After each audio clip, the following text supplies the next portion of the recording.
ನಮಸ್ತೆ ಎಲ್ಲರಿಗೂ. Every year October 16th world spine day ಅಂತ ಆಚರಿಸ್ತೀವಿ. ವರ್ಲ್ಡ್ ಸ್ಪೈನ್ ಡೇ ಅಂದ್ರೇನು? ಸ್ಪೈನ್ ಅಂದರೆ ಬೆನ್ನು ಹುರಿ ಬಗ್ಗೆ ಅರಿವನ್ನು ಮೂಡ್ಸೋಕ್ಕೋಸ್ಕರ ಈ ದಿನವನ್ನು ನಾವು ಆಚರಿಸ್ತೀವಿ.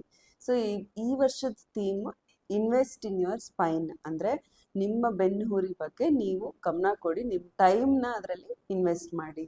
Run for heart, run for brain, ಈ ಥರ ಇದೆಲ್ಲ ಕೇಳಿದ್ದೀರಾ. ಹಾಗೆಯೇ ನಿಮ್ಮ ಬೆನ್ನುಹುರಿ ಬಗ್ಗೆ ಗಮನ ಕೊಟ್ಟು ಸ್ವಲ್ಪ ಯಾವ ರೀತಿ ಗಮನ ಕೊಡಬೇಕು? ಒಂದು, ನೀವು ಕುತ್ಕೊಳ್ಳುವಾಗ ಪೋಸ್ಚರ್ ಅಂದರೆ ಕೂರುವ ರೀತಿ, ಹೀಗೆ ಬೆಂಡ್ ಮಾಡಿ ಕುತ್ಕೊಳ್ಳೋದು ಅಥವಾ ಮಾಡೋದ್ರಿಂದ ಬೆನ್ನುಹುರಿಗಳ ಸಮಸ್ಯೆ ಶುರು ಆಗ್ತಾ ಹೋಗುತ್ತೆ. ಕುತ್ಕೊಳ್ಳುವಾಗ ಯಾವಾಗಲೂ ಎರಡು ಪಾದನ ನೆಲಕ್ಕೆ ಟಚ್ ಆಗಿರಬೇಕು, ಹಾಗೆ ಎರಡು ಕೈಗಳು ಸ್ಟ್ರೇಟ್ ಇರಬೇಕು, ಕುತ್ತಿಗೆ ಸಹ ಈ ರೀತಿ ಸ್ಟ್ರೇಟ್ ಇರಬೇಕು. ಸಾಮಾನ್ಯವಾಗಿ ಎಲ್ಲರೂ ಮೊಬೈಲ್ ನೋಡ್ತಾ ಕೂತಿರ್ತೀರಾ, ಲ್ಯಾಪ್ಟಾಪಲ್ಲಿ ವರ್ಕ್ ಮಾಡ್ತಿರ್ತೀರಾ, ಡೆಸ್ಕ್ ವರ್ಕ್ ಈಗ ಜಾಸ್ತಿ ಆಗ್ತಾ ಇದೆ. ಹಾಗೆ ಸ್ಟೂಡೆಂಟ್ಸ್ಗಳು ಕೂಡ ಡೆಸ್ಕ್ ವರ್ಕ್ ಜಾಸ್ತಿ ಆದಾಗ ಏನಾಗುತ್ತೆ, ಯಾವುದೋ ರೀತಿ ಹೀಗೆ ಕುತ್ಕೊಂಡು ಬರೆಯೋದು ಅಥವಾ ಲ್ಯಾಪ್ಟಾಪಲ್ಲಿ ಬೆಂಡ್ ಮಾಡಿ ವರ್ಕ್ ಮಾಡೋದು, ಈ ಥರ ಮಾಡೋದ್ರಿಂದ ಬೆನ್ನುಹುರಿಗಳ ಸಮಸ್ಯೆ ಸಣ್ಣ ವಯಸ್ಸಲ್ಲೇ ಹೆಚ್ಚಾಗ್ತಾ ಇದೆ. ಹಾಗಾಗಿ ನೀವು ಲ್ಯಾಪ್ಟಾಪಲ್ಲಿ ವರ್ಕ್ ಮಾಡಿ, ಲೇಸಿಯಾಗಿ ಮೊಬೈಲ್ ನೋಡಿ ಪರವಾಗಿಲ್ಲ, ಬಟ್ ಕುತ್ಕೊಳ್ಳುವಾಗ ನಿಮ್ಮ ಪೋಸ್ಚರ್ ಬಗ್ಗೆ ನೀವು ಗಮನ ಹರಿಸ್ಬೇಕು. ಹಾಗೆ ನಿಲ್ಲುವಾಗ ಸಹ ಬೆಂಡ್ ಮಾಡಿ ನಿಲ್ಲೋದು, ಒಂದು ಕಡೆ ಒರಗಿ ನಿಲ್ಲೋ ಅಂತ ಮಾಡೋದ್ರಿಂದನೂ ಬೆನ್ನುಹುರಿಯ ಸಮಸ್ಯೆ ಶುರುವಾಗುತ್ತೆ. ಹಾಗೆ ಭಾರ ಎತ್ತೋದು, ಈಗ ಯಾವುದೋ ರೀತಿ ಒಂದು ಆ್ಯಂಗಲಲ್ಲಿ ಒಂದು ಸೈಡ್ ಎಳೆದು ಭಾರ ಎತ್ತೋದು, ಮನೆಯಲ್ಲಿ ರೊಟೀನ್ ವರ್ಕ್ ಇರ್ಬೋದು, ಲೈಕ್ ಅಕ್ಕಿ ಚೀಲ ಆ ಥರ ರೊಟೀನ್ ವರ್ಕಲ್ಲಾರು ಇರ್ಬೋದು, ಅಥವಾ ಹೊರಗಡೆ ಈಗ ಜಿಮ್ಮಿಗೆ ಹೋಗುವುದು ಹೆಚ್ಚಾಗಿದೆ, ಸ್ಪೆಷಲಿ ಯಂಗ್ಸ್ಟರ್ಸಲ್ಲಿ. ಸೊ ಜಿಮ್ಗೆ ಹೋಗಿ ಒಂದೇ ಸತಿ 4 kg ಡಂಬಲ್ ಆ ಥರ ಎತ್ತೋದ್ರಿಂದ ವಿತೌಟ್ ಟ್ರೈನಿಂಗ್ ಇಲ್ದಲೆ ಯಾವುದೋ ರೀತಿ ಎಕ್ಸಸೈಸ್ ಮಾಡೋದು, ವೆಯ್ಟ್ ಎತ್ತೋದ್ರಿಂದನೂ ಬೆನ್ನುಹುರಿ ಸಮಸ್ಯೆ ಬರ್ಬೋದು. ಸೊ ನೀವು ಯಾವುದೇ ಭಾರ ಎತ್ತುವಾಗ ಎರಡು ಕೈಯಲ್ಲಿ ಆದಷ್ಟು ಸ್ಟ್ರೆಂತ್ ಎತ್ತುವಾಗ ಬ್ಯಾಲೆನ್ಸ್ ಮಾಡಿಕೊಂಡು ಎತ್ತಬೇಕು. ಒಂದು ಜಿಮ್ಮಲ್ಲಿ ಟ್ರೈನರ್ ಸಪೋರ್ಟ್ ತಗೋಬೇಕು. ಸೊ ಇದೆರಡರಿಂದ ಬೆನ್ನುಹುರಿಗಳ ಸಮಸ್ಯೆ ಕಡಿಮೆ ಆಗುತ್ತೆ. ಹಾಗೆ ಎಲ್ಲರೂ ಟೈಮ್ ಆದಾಗ, ಸಾಧ್ಯವಾದಾಗ 5 ನಿಮಿಷ ಆದರೂ ಬ್ಯಾಕ್ ಸ್ಟ್ರೆಂಥನಿಂಗ್ ಎಕ್ಸಸೈಸಸ್ ಅಂತ ಬರುತ್ತೆ. ಯೂಟ್ಯೂಬಲ್ಲಿ ಕೂಡ ಬೇಕಾದಷ್ಟು ವಿಡಿಯೋಸ್ ಇದೆ, ನೀವು ನೋಡಿಕೊಂಡು ಬ್ಯಾಕ್ ಸ್ಟ್ರೆಂಥನಿಂಗ್ ಎಕ್ಸಸೈಸಸ್ನ ಫಾಲೋ ಮಾಡ್ಬೋದು. ಬೆನ್ನುಹುರಿ ಸಮಸ್ಯೆಯಲ್ಲಿ ಏನು ಸಿಂಪ್ಟಮ್ಸ್ ಕಾಣುತ್ತೆ ಅಂತ ಒಂದು ಗೊತ್ತಿರ್ಬೇಕು ಎಲ್ಲರಿಗೂ. ಒಂದು ಬೆನ್ನೋವು ಶುರು ಆಗಿಬಿಟ್ಟು ಒಂದು ಕಾಲಿಗೆ ಸೆಳೆತ ಬರೋ ಅಂಥದ್ದು, ಕ್ರ್ಯಾಂಪ್ ಆಗೋವಂಥದ್ದು. ಈಗ ಸಪೋಸ್ ಎರಡು ಸ್ಪೈನ್ ಮಧ್ಯೆ ಲೆಫ್ಟ್ ಸೈಡ್ ಬೆನ್ನುಹುರಿ ಸ್ವಲ್ಪ ವೀಕ್ ಆಗಿದ್ರೆ, ಡಿಸ್ಕ್ ಪ್ರೊಲಾಪ್ಸ್ ಲೆಫ್ಟ್ ಸೈಡ್ ಆಗಿದ್ರೆ, ಆಗ ಬೆನ್ನೋವು ಸೊಂಟದಿಂದ ಶುರು ಆಗ್ಬಿಟ್ಟು ಇಡೀ ಎಡಗಾಲು ನೋವು ಬರೋ ಅಂಥದ್ದು, ಕ್ರ್ಯಾಂಪ್ ಆಗೋ ಅಂಥದ್ದು. ಒಂದು 100 to 200 meters ಓಡಾಡಿದ್ರೆ ಕಾಲು ಹಿಡ್ದಾಗೋದು, ಇದೆಲ್ಲ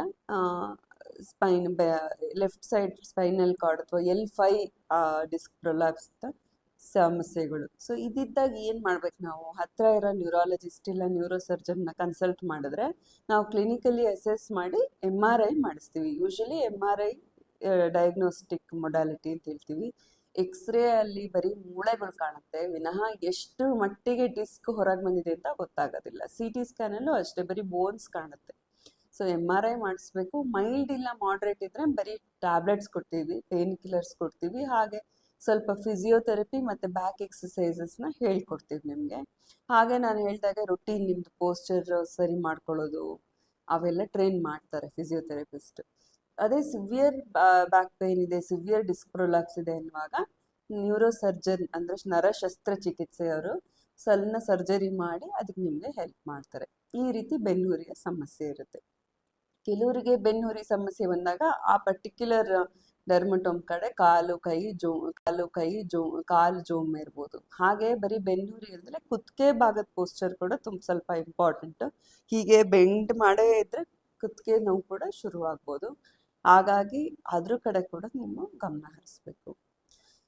ಈ ಬೆನ್ನುಹುರಿ ಸಮಸ್ಯೆ ಕ್ಯಾಲ್ಶಿಯಂ ಕೊರತೆಯಿಂದ, ವಿಟಮಿನ್ ಡಿ ಕೊರತೆಯಿಂದನೂ ಆಗ್ಬೋದು. ಸ್ಪೆಷಲಿ ಪೋಸ್ಟ್ ಮೆನೋಪಾಸಲ್ ಅಂದರೆ ಋತು ಚಕ್ರ ನಿಂತಿರುವ ಹೆಣ್ಮಕ್ಳಲ್ಲಿ ಸ್ವಲ್ಪ ಬೆನ್ನುಹುರಿ ಸಮಸ್ಯೆಗಳು ಕಾಮನ್ ಇರುತ್ತೆ.